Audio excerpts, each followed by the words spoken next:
Good afternoon, and welcome to the Middle East Forum's webinar and podcast series, Israel Insider with Ashley Perry. I'm Stacey Roman, and I will be moderating this discussion today. We're pleased to have Ashley Perry, advisor to the Middle East Forum's Israel office, join us here each week to update us on all the events going on in Israel. Mr. Perry will be giving us a briefing on current Israeli affairs for 15 minutes and open it up for questions. Should you wish to ask a question, please use the Q&A box located at the bottom of your screen to type your question. Now, with that, I'll turn the discussion over to Mr. Ashley Perry.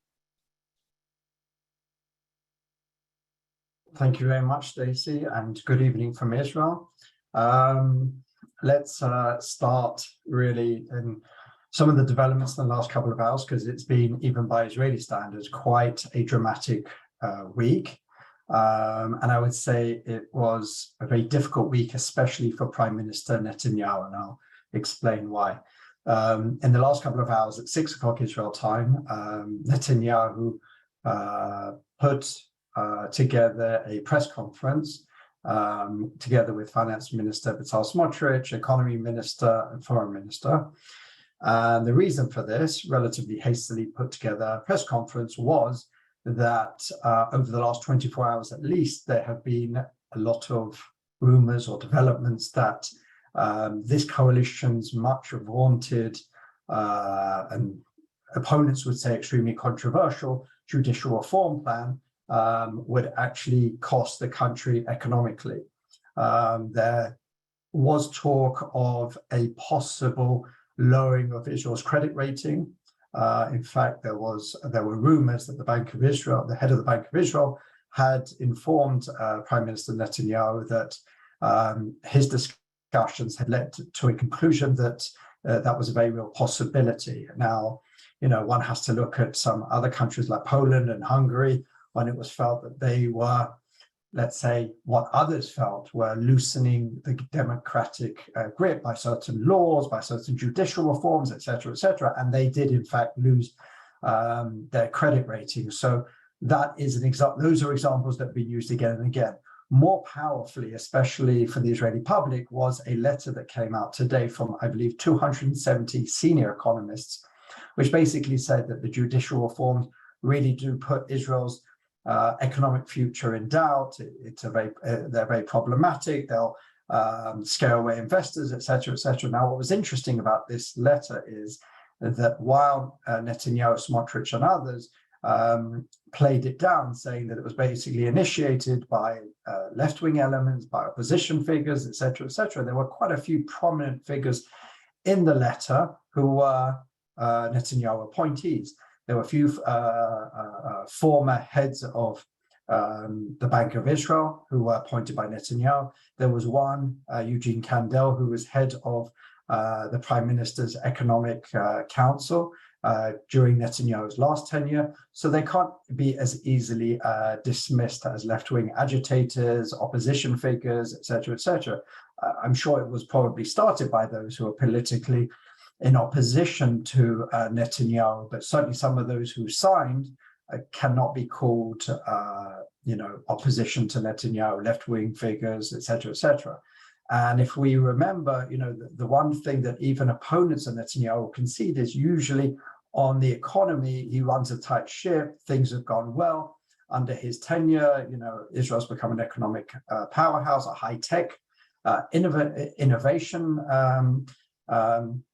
powerhouse. So also in the last day, we saw even a 1-hour strike by leading high-tech companies. I'm not quite sure what that was meant to achieve, basically having an hour just before your break. But again, it's this unrelenting message that the plans for this government, chiefly the judicial reform, could harm Israel's economic outlook.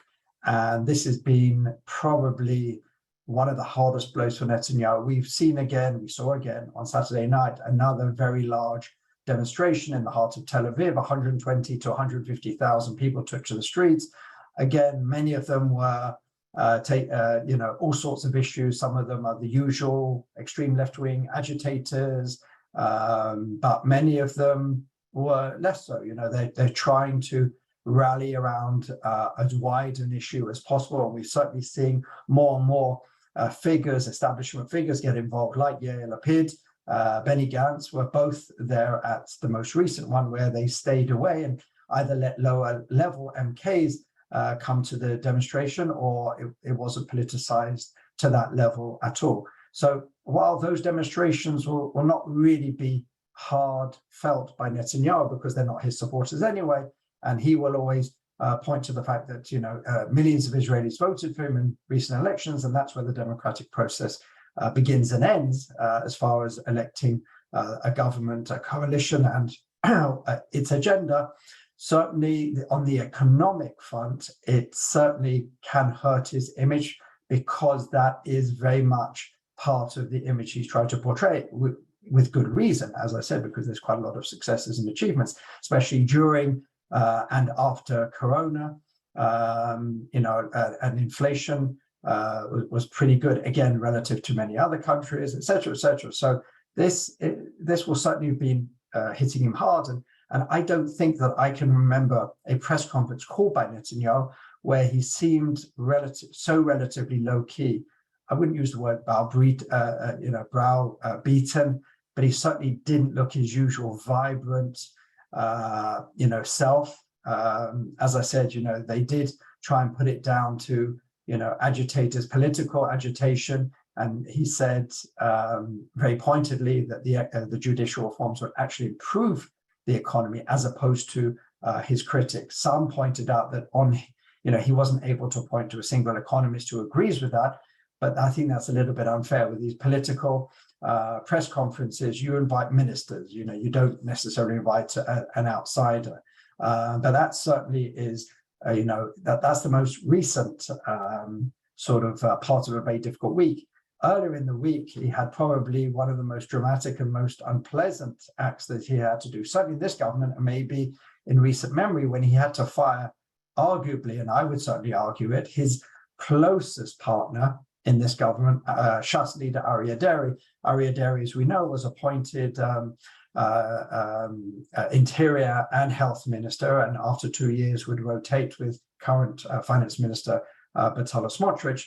But the Supreme Court ruled in a 10-1 decision that it was unreasonable that someone who had accepted a plea bargain, and what they claimed, again, there was different opinions on the bench why to reject him as minister. Some said it was unreasonable, someone who only recently accepted a guilty plea and took a plea bargain should be made a minister, while as others, I think probably even the majority of those who accepted that opinion, said that, claimed that Aryeh Deri himself had either hinted implicitly or something more, maybe more explicitly, during the plea bargain, that he would leave Israeli politics. And they said that basically he went back on that. So Netanyahu, there was a bit of a debate. Was he going to accept the ruling, yes or no? In the end, he had to fire Deri. They had meetings about it. I'm sure it was all very carefully planned. And on Tuesday, Aryeh Deri ceased to be a minister. He will now be just a regular member of Knesset. There's talk, or he will still be the leader of Shas, of course. There is talk of maybe making him acting prime minister or something, basically a step below Netanyahu. But for many years, Netanyahu's resisted having an acting prime minister. There is a difference between a deputy prime minister and Israel, an acting prime minister constitutionally. And Netanyahu's always been very loath and uncomfortable with having an acting prime minister, because that assures that there is a direct successor. And as we know from what happened with Ariel Sharon and Ehud Olmert, it's not something that Netanyahu's ever been comfortable with. There is obviously going to be a look at that situation to see if they can maybe overrule it and maybe legislate, especially when we talk about the judicial reform. Perhaps there's a way to override what the Supreme Court said.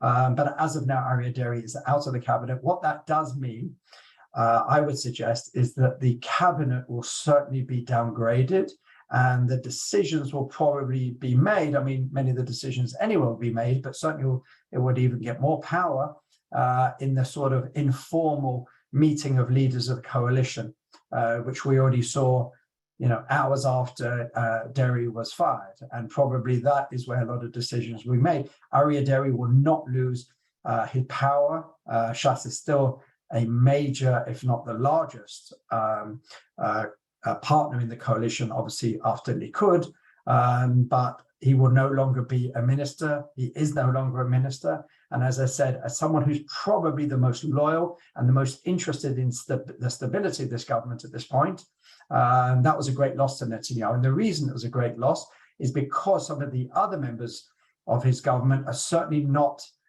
giving him too much quiet. At the beginning of the week, again, there was a sort of a very small, hastily put together settlement in Judea and Samaria in the memory of Rav Druckmann, who passed away 30 days ago. And as we know in Jewish law, the 30 days after a funeral is when when much of the mourning period is over. So in his memory, I think it was just like two families, just a small group of people put some caravans on top of a hill, but it caused a major coalition clash. And it was the first in what was expected to be a clash between the Minister of Defense, Yoav Gallant, and Minister in the Defense Ministry, Bezalel Smotrich, who, as we know, is also Finance Minister. According to coalition agreements, Smotrich was supposed to be in charge of what's called the civil administration, which means anything non-military or security related. In other words, the building of settlements, the taking down of illegal Palestinian building in Area C, etc., etc.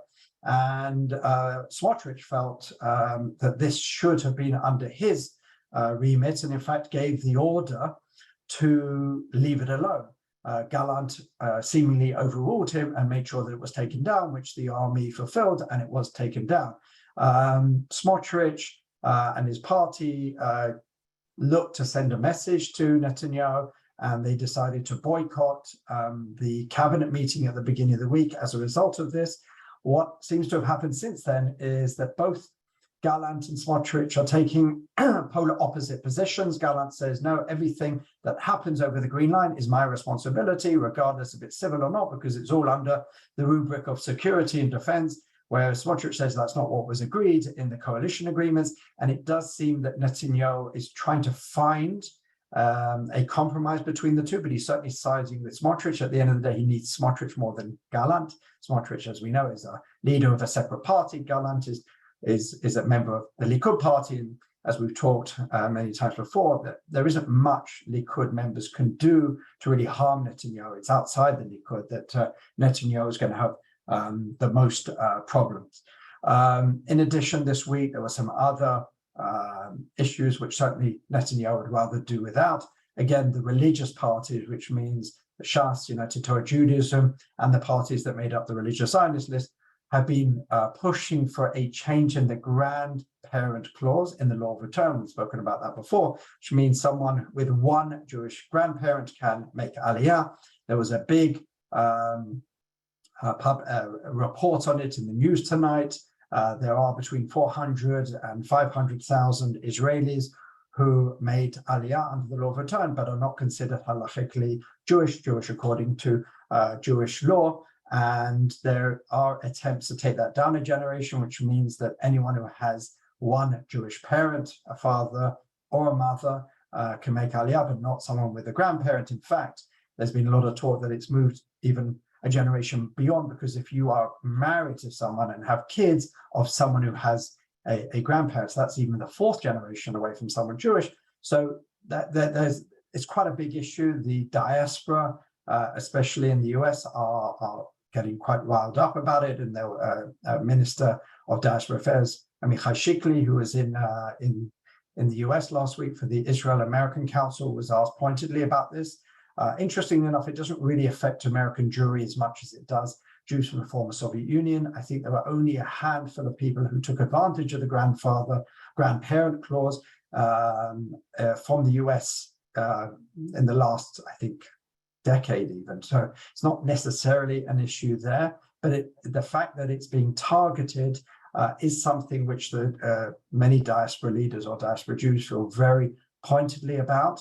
Netanyahu went on American TV to say that it won't be changed, and that's largely the Likud's position, or at least the majority of Likud's position, but it does seem that the religious parties want to move ahead with it.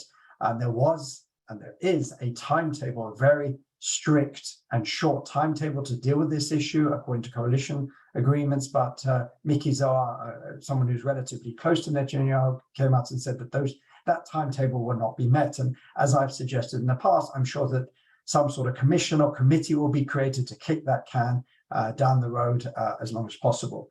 The last major headache that, well, not the last, but there were many others, but the last larger headache that Netanyahu had is that he took a visit, again, these things are secretive until after they're finished, to Jordan to meet with the king, King Abdullah there. And what seemed to be primary on the agenda was the so-called status quo on the Temple Mount. The fact that Netanyahu had to go and sit and face-to-face with a Jordanian king just shows how worried they are in Jordan about the Temple Mount, about the fact that there are members of the government who would certainly like to change the status quo. They're certainly not happy with National Security Minister Itamar Ben-Gvir going up, and Itamar Ben-Gvir basically said after the meeting, I will go up as often as I like. There's nothing particularly wrong in going up, and it certainly adheres to the status quo, but it's certainly seen as provocative by many in the Arab world and even many in the West, I would say.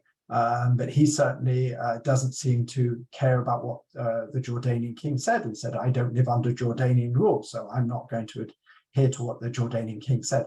It all speaks to some major headaches that Netanyahu has, and really gets to the heart of who is running this coalition and on what issues. And from the beginning, I've always said that there are certain issues which Netanyahu, allow his coalition partners to run wild with, to a certain extent, if you want that term, because they're not as important to him and they won't affect his standing either with diaspora Jewry or with some of his friends and partners around the world. But they're certainly on the defense and foreign issues, those are the ones that he considers very important. But we have partners here who really are going to be pushing him very, very strongly on a lot of issues, which he's going to try and have to find a middle ground, or at least a compromise, or, as I said, to kick some of these issues down the road. Usually in past governments, especially when he had Aryeh Deri sitting right next to him, there was a certain amount of quiet in the government, stability. He was able to handle these things relatively easily. This certainly does not seem to be that government. And as I said, we're only a couple of weeks in. The interesting thing is a lot of ministries have not even got going. I spoke to one minister this week who is not even allowed to make a single appointment yet, because they will have to go through security briefings. And, as someone who's done it before, you have to go to, you have to answer all these questions, you have to go for briefings, you have to be checked into, et cetera, et cetera. So there are some ministries that literally don't even have a secretary at this point in time. And many others have not had government decisions exactly what the names of their ministries are going to be changed to, and what responsibilities they're going to have, and what budgets they're going to have. No, many of these things have yet even to be decided. So, in such a nascent part of this government, to have so many problems, have so many fights in-house, and so many headaches for Netanyahu does not bode well for the longevity of this government. But we'll have to wait and see. Perhaps these are just sort of, non-quiet beginnings, and perhaps things will quieten down as everyone understands the meaning of the game. And as I've said before, no one wants to bring down this government at this point. That's not really on the agenda. No one really has anywhere else to go. But it does seem that this government is not working as well as perhaps it might, even though on many issues there is quite a lot of ideological alignment. And this is certainly causing the Prime Minister a lot of headaches. And with that, I'm happy to answer any questions. All right, thank you so much. The first question we have is from David Levine. The left-wing press presents the proposed limits on Israel's Supreme Court as an attack on democracy, rather than a reform which would bring Israel's legal relationship between court and Knesset in line with what the U.S. Constitution mandates for America. Could you comment on this? Oh, I mean, there really are two very, there's a lot of, there's two positions on this. One would be that because Israel doesn't have a second house, because it doesn't have a president, because the US has a separation of executive and legislature. So perhaps you can argue that its judiciary doesn't need to be as strong. And in addition, they have a written constitution. Israel does not have a written constitution. It doesn't have a second house. It has no separation between the executive and the legislature. So the argument against the reforms would be that the only thing that Israel has with checks and balances is an independent judiciary. The other argument is that the judiciary has gone way too far since the 90s, since the Aaron Barak revolution. It's overreached. It's given itself too much power. It basically appoints only those like itself. It's given too much power. It's created a situation where it can overrule the democratically elected representatives of the people time and time again, and that's a major problem. And because that it's gone so far, it needs to be reined in significantly. That would be the opposition. That would be the current proponents of judicial reforms position. There doesn't seem to be too many people in the middle at this point. There have been some suggestions of compromise by those who believe that yes, there needs to be some reform, but perhaps the reforms as enunciated by Justice Minister Yariv Levin go way too far and are far too dramatic. They need to be brought back. At the moment where the discussions are taking place on the proposed laws, the Knesset Law, Justice and Constitution Committee, I think that's what its name is, at the moment the opposition are boycotting it because they said, well, it's a done deal. They're not prepared to listen to us anyway. There's no compromise, and they've said that. And so there's no point turning up. So it's a bit of a show to sort of explain to the public, well, there's nothing to talk about, so there's no point in us even being in the room. So there isn't, at the moment, there are two very strong sides, neither really coming down on this at all. I'm sure Netanyahu would like to probably find something that will assuage some of his opponents. He'll never get to a point where, he'll placate the opposition in the Knesset. That's their role, to condemn anything that the government does.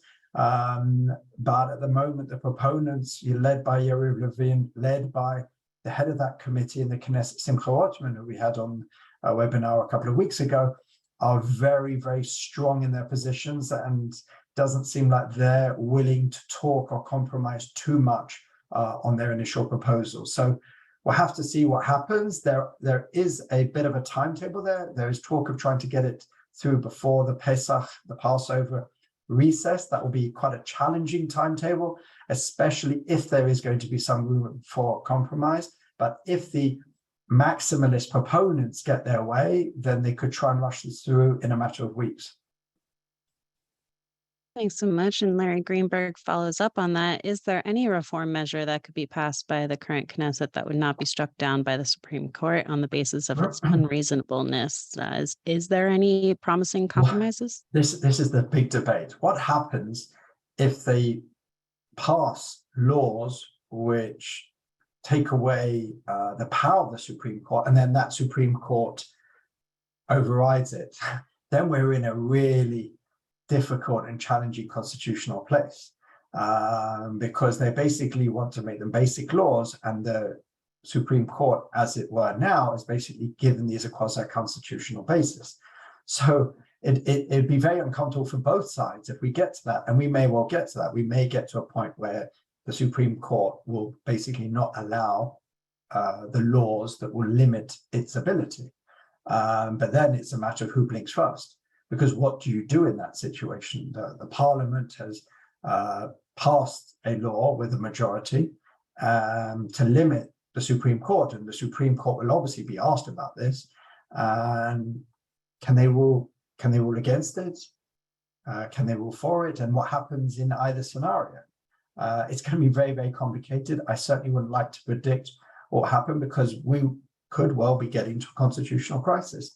If the Supreme Court does strike down such a law, then what? It's a question I certainly am not able to answer, because there are so many elements here, certainly many legal elements, because, as I said, we don't have a written constitution. There's certainly no precedent for something like this. So it's anybody's guess what will happen at that point. Absolutely. Thank you. Michael Marcus asked, could you please comment on the fact that instead of working on the issues raised by the nurses' strike, the government introduced a bill to forbid chametz in hospitals during Pesach? Well, I mean, that's to be expected. Especially the ultra-religious parties have always had a problem with the fact that it's a complicated issue for those who are not familiar with it. But basically, there's been a sort of unwritten rule, or let's say a directive from the health ministry, especially when it was under ultra-Orthodox hands, that hospitals should not let bread, leavened goods in on Passover. Passover has very strict rules on not having leavened or bread products within even the vicinity. It's not even about eating them or whatever. So there was a sort of directive that you were allowed to stop and search people that you suspected were bringing in sandwiches or things like this. Under the last government, Nitzan Horowitz, who certainly is at the opposite end of the religion and state on religion and state issues, basically overruled that and said, every hospital can allow whatever it wants. So it's unsurprising that one of the first laws of this government is to create a law where you will not be able to bring bread products into a hospital. Again, you can point to a lot of things that are happening at the moment, a lot of laws that are being proposed. Are they the most essential? But a lot of these parties will feel that they were on the receiving end of a lot of laws neutralizing issues which were important to them over the last year and a half of the so-called change government, which had right, left, and centrist elements, and certainly no ultra-Orthodox elements in it. So there's a lot of laws which are being promoted or talked about, which, could you argue they're essential for Israel's social welfare net or for security issues or for foreign policy issues? Probably not, but these are very essential for these particular politicians. There wasn't a nurses' strike, there was a doctor's strike this week, to the best of my knowledge, and that was over some aggression that was shown to them, and I think a doctor was beaten up last week in the hospital, and a lot of doctors felt that they don't feel secure enough and there's not enough security and protection for them. So that was why there was a one-day strike. I'm not familiar with the nurses' strike. Perhaps there was as well, but I'm more familiar with the doctor strike, and that was what the reason was. So I think that's maybe what the questioner was referring to. Thank you. And he followed up, why do you say the opposition's role is to oppose the government? Isn't the role of the loyal opposition to oppose government policies with which they disagree and support issues on which they do agree as being best for the country, regardless of whether or not it was initiated by the government? Well, that's the age-old question. It used to be far more in line with that. And there are certain elements in this government. We talked, I think, a couple of weeks ago about, for example, Yisrael Beitenu voting with the government on an issue. I can't remember exactly what it was, on a security issue that they felt was, part of their particular ideology. Whereas, in recent years, the opposition of basically whatever they are, whether they're the current government formerly in opposition or the current opposition formerly in government, it's really been a splitting. Regardless of what your ideology is, you vote with the government. If you're in the government, you vote with the opposition. Perhaps things will calm down, and then we'll find a lot more cross-bench, cross-aisle support on issues. But at the moment, in the last couple of years, because of the divisive nature of Israeli politics, which is mirroring a lot of what's going on in other parts of the world, has meant that very much you try and vote against the government if you're in the opposition pretty much on every issue you can. That's just, I'm not justifying, I'm not saying it's right or wrong, but that just seems to be the trend at the moment. As I said, that may change, but certainly that's been the trend for the last couple of years. Absolutely. In a perfect world, right? An anonymous attendee asks, do you have any comments on Israeli reluctance to provide air defenses to Ukraine? Well, that's a long-standing question. I think we've been having that question for the last year, ever since the invasion. We've gone over this many, many times, but just briefly again, for the person who asked the questions. First of all, Israel has a very, as a tightrope, as a balancing act here, because, for much of the West, Russia, is a place for energy, it's a place for other considerations. But Israel is very much a serious, arguably existential security issue. Russia are very much in control of Syria, which is on Israel's border, and Israel has, to a certain extent, freedom of action to prevent Iran from supplying some game-changing weaponry to Hezbollah. And even, if Russia weren't there, Iran would be on Israel's border. They would be supplying Hezbollah with, really game-changing weaponry, and Israel has been allowed by Russia to take out some of these transportations, as well as the fact that they're a member of the, a senior member of the P5+1 and the JCPOA with Iran. And we're seeing very close coordination between Iran and Russia. So Israel doesn't necessarily have the luxury just to, go with Ukraine all hands in. We don't even see any country in the world, even Germany today, which has talked about supplying tanks, has now backtracked on it a little bit because there are so many other considerations. And all those considerations are why there is not a single foreign boot in Ukraine today. As far as air defenses, Israel, again, doesn't necessarily have the luxury to hand out its meager amount of air defenses. We here in Israel pretty much have been attacked on many, many different fronts. And sometimes we have to move our own air defenses from the south to the north, back down to the south, depending on where the threats come. So we probably would argue we don't even have enough. The final argument that people in Israel have made is it can take years to integrate what Israel has into a battle ready in the Ukraine-Russia war. It's not just a matter of just getting an Iron Dome battery and just putting it somewhere in Ukraine. It's the Iron Dome. That's just the end of it. The physical missile, which takes out the missiles that are fired from Gaza or from Lebanon or wherever it is, has to be integrated into systems. It took years to develop, et cetera, et cetera. So it's not possible for Israel just to hand it over, even if there was a political and diplomatic or security case to be made. So, what I've just said is really just the headlines. There's a lot more justice that needs to be done to that point, because it is a serious point and it has been brought up again and again over the last year. But it's not a simple answer. It's a very complex question, but it's one that really needs understanding exactly what the integrated system needs, but also what the political and diplomatic and security needs of the state of Israel, which is constantly under threat, are today, and what role Russia plays. Israel is not the US, Israel is not the EU. It can't necessarily, just thumb its nose at Russia, because Russia is involved in probably everything that goes around Israel. So those are just some of the points and answers to that question. Well, after a year of answering that, it's quite succinct now. All right. Well, thank you so much. We've come to the close of our webinar and podcast. Ashley, thank you again for taking time to update us this week. For our viewers and listeners, please join us Friday at 1 p.m. Eastern for a webinar with Raymond Ibrahim discussing Christians who defended the West from Islamic conquest. Thank you all for joining us, and I hope you have a wonderful day.